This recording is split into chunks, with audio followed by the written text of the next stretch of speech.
ازيكم عاملين ايه؟ خلاص رمضان على الابواب، كل سنة وانتوا طيبين وبألف خير. النهاردة عملت كفتة، تعالوا اوريها لكم. بصوا ازاي ملمسها ناعم وخطير. عارفين حطيت عليها ايه اللي خلى ملمسها ناعم؟ حطيت عليها طبعا البهارات والبصل المعمول في الكب، صفيه منه ميته طبعا اهي، مش بنرميها، بنستخدمها لحاجه تانية. حطيت عليها معلقه كبيره من البقسماط مطحون العادي بتاع الفراخ البانيه واي حاجه، وحطيت معلقه كبيره من البيكنج باودر. البيكنج باودر بتنعم العجينه بتاعتي اللي هي اللحمه المفرومه، طبعا فيها يعني نسبه دهن 6% ولا حاجه. وطبعا ما ننساش خلطه ماجي بتاعت كفته الحاتي، بتودي الكفته في حته تانية فعلا. انا دايما بعملها بالخلطه دي وبتعجبني قوي. بس كده، وطبعا بقى يعني بنعجنها كويس قوي لحد ما نلاقي ملمسها اولا مش بتلزق في الايد، العجينه بتاعت الكفته مش بتلزق في الايد، ثانيا بيبقى ملمسها ناعم. بس كده، ويلا بينا نصبع الكفته بتاعتنا. انا معايا سباتيولا عادي خالص، الايد بس بتاعتها خشب، وتكون كده مش رفيعه، يعني تكون تخينه شويه كالبوزه شويه. اوكي، هاخد كده حته صغيره، حته كبيره ومش حلوه، لا تتاكل كده في بق واحد زي ما بيقولوا.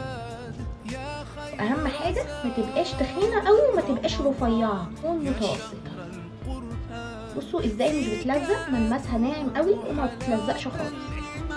هي كده. ايه رايكم؟ اقول لكم بقى طريقه تانية حلوه قوي للكفته. انا معايا كيس اللي هو البلاستيك عادي بتاع الثلاجه، او كيس سندوتشات زي ما بتسموها. عجينه اللحمه المفرومه بتاعت الكفته انا عملتها كده، اوكي، عادي جدا. وبعدين بحطها كده على كيس النايلون، شايفين اهو، وبقفل كده عليها، وبجيب الاسباتيولا بتاعتي اللي انا كنت بصبع عليها واعملها كده. بصوا طلعت لذيذه قوي. دي الكميه كلها اللي انا عملتها. ايه رايكم؟ حلوه قوي. وتاني خطوه بعد ما عملنا الكفته وصبعناها بالمنظر ده، ووريتكم انا ازاي بصبعها بطريقه سهله قوي. انا معايا ايه؟ ميه بصل، وفي كده تفل بسيط من البصل مش برميه، والبصل بخليه مش برميه. الميه دي عباره عن بهاراتي، ملح وفلفل وسبع بهارات. حطيت كمان بابريكا، ومعايا دبس الرمان. هحط معاكم دبس رمان يعني بما يعادل معلقه صغيره. اقلبها كده بالفرشه زي ما انتوا شايفين، واجي على كل كفتيايه ادهنها كده بالصوص الخطير اللي انا عملته معاكم اهي، شايفين؟ بتديها لون حلو قوي، وبتدي طعم حلو قوي في التسويه.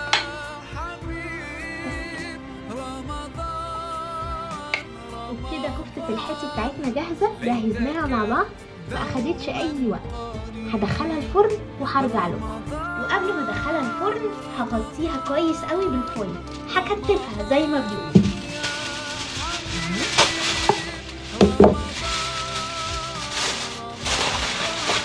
بحطها في الفرن الرف اللي في النص على درجة حرارة 180، تقعد معايا من نص ساعة لساعة بالظبط. وبكده الكفته بتاعتي خلصت، قعدت معايا نص ساعه زي ما قلت لكم، ما اخدتش وقت خالص. شايفين بقى؟ بصوا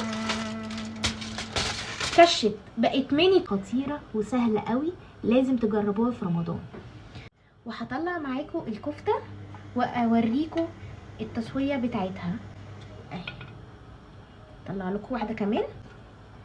احلى حاجه ان هي الدهون بتاعتها كلها طلعتها اهي، شايفين التسوية؟ بألف هنا وشفا.